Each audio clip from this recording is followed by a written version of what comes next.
Du coup, je m'appelle Miguel, je suis chef de projet au sein du centre de service Abside à Thales Laval. Moi, c'est Félicité. Je suis ingénieure au banc de test à Laval, chez Thales. Moi c'est Antoine, je suis maintenant depuis 2 ans en mission au centre de service de Thales Laval. Je fais du développement test. L'Agile Tour, c'est un moyen d'apprendre et de s'améliorer sur les techniques agiles à appliquer sur nos projets et, euh, et puis de rencontrer d'autres personnes qui l'utilisent et de pouvoir échanger. Pour moi c'était un petit peu une découverte parce que c'est vrai que la méthode agile je connaissais vraiment pas du tout. Bon, après, d'un point de vue organisation, c'était plutôt clean. C'est vivant et puis c'est très... on est tous ensemble, quoi. On travaille tous ensemble. Après, c'est énormément de monde aussi. C'est beaucoup d'informations en très très peu de temps. C'était agréable, on a pu faire un petit tour des stands rapides avant de commencer le premier keynote. C'est interactif. C'est ça qu'on dit. Oui, c'est un jeu sur lequel on a participé, sur lequel du coup c'était vraiment sur de l'échange d'expérience de chaque participant. C'était un petit groupe de 6-8 personnes maximum. C'était vraiment un jeu, sous forme d'un jeu. On avait des cartes avec des descriptions. Il fallait qu'on puisse les... Alors ici, en fait, sur le plateau, là, on voit un petit peu tous les réponses et les questions, on va dire. Mais dans la façon de faire le jeu, on avait une image et à côté, on avait le texte.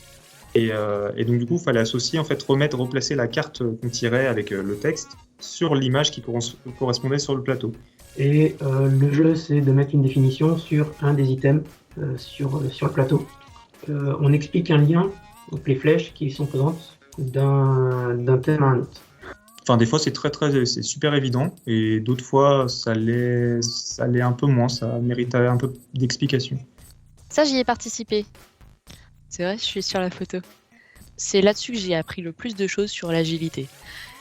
C'était plein de petits tips et de petites méthodes à mettre en place facilement, dont plusieurs que j'ai proposé à mettre en place sur le banc de test parce que c'était vraiment facile à reprendre et à remettre en place. C'est vraiment clé en main, quoi. Du coup, c'était top. Permaculture, très intéressant, même si j'ai pas tout compris. Parce que la permaculture, c'est pas ce que je maîtrise, on va dire.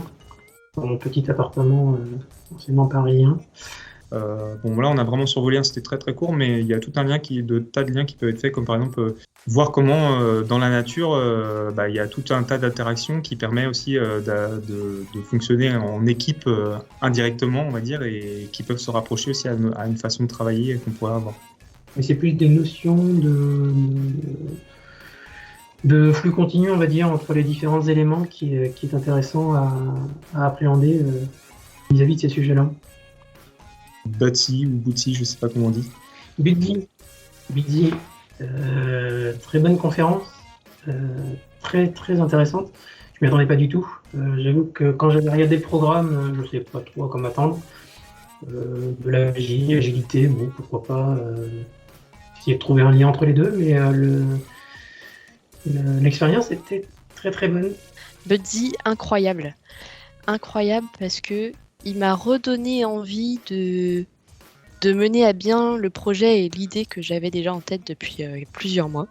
Pour la petite histoire, en fait, Buddy, au départ, c'était un ingénieur, voilà, et puis il a voulu devenir magicien. Et donc, du coup, tout le monde lui a dit, mais non, mais tu n'y arriveras jamais, etc. Et en fait, il y est arrivé au bout du compte, tout en appliquant des méthodes un petit peu comme ça, tout est possible si jamais on se donne les moyens, si jamais on arrive à se dire, il y a un obstacle, ok, comment je fais pour le contourner, quoi. Alors, il a fait appel à des gens du public sur certains sujets sur le plateau, et il nous a fait aussi travailler nous-mêmes, chacun à notre place. Il booste à croire en ce qu'on a envie de faire et en ce qu'on peut faire. Et jamais rien n'est impossible d'après lui, alors ça motive. Alors mieux collaborer en 100 jours, alors ça c'était un peu plus, un petit peu plus touffu, on va dire. Là, c'était vraiment orienté software et du coup, pas du tout à mon niveau là-dessus. La prise de recul est plus difficile à prendre note. Maman, j'ai raté l'invitation. C'était intéressant et en même temps j'étais un petit peu déçue. Parce que finalement, on s'est remémoré comment on crée une invitation, comment on invite une personne et comment on rend la personne désireuse de répondre oui à notre invitation. Pour venir à une soirée raclette, à notre anniversaire, un petit truc entre collègues. C'est intéressant quand même, mais c'était pas suffisant. Alors, le Kanban, j'en ai retenu quelque chose d'important, c'est que le Kanban, ça fonctionne quand on arrive à définir une sorte de flux constant. Et c'est vrai que pour nous, on va prendre petit à petit un paquet d'activités et on va les faire avancer dans la case suivante en suivant un flux qui est assez constant et qui est le plus fluide possible.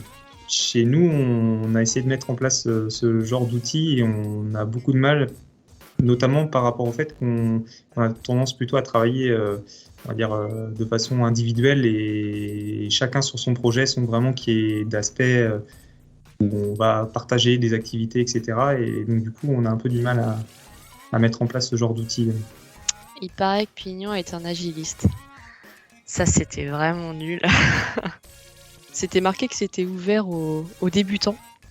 Il y avait des managers et des chefs de projet juste dans mon équipe.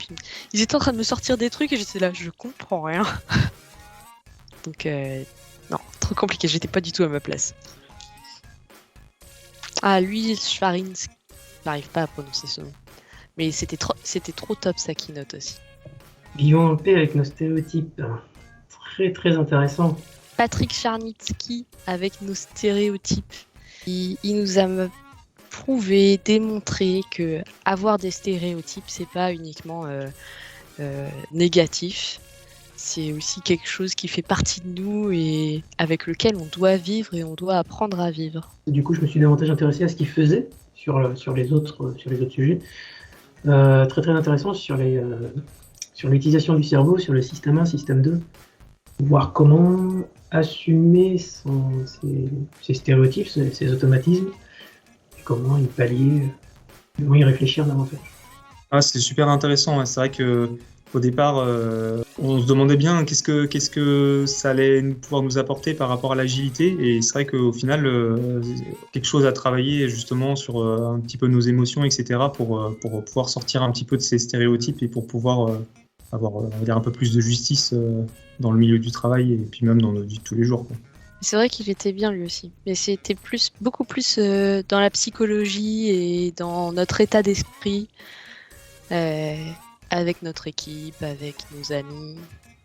Et ouais, c'était plus psychologique. Du partage d'informations et d'expériences sur de l'agilité, que ce soit sur des domaines techniques ou non techniques. Top dans l'interaction qu'on a pu avoir avec les autres entreprises, avec les organisateurs, avec les conférenciers. Bon, c'était super. Moi, j'ai vraiment adoré. Franchement, c'était super sympa. Moi, je retiens que des trucs positifs. J'aurais bien aimé faire les 3 jours si c'était possible. J'ai appris plein de choses sur l'agilité. L'expérience a été très instructive et étonnante. Franchement, pour moi, c'était que du bonus, quoi. C'est vraiment une bonne expérience. Et je suis super content d'avoir pu y participer, en tout cas.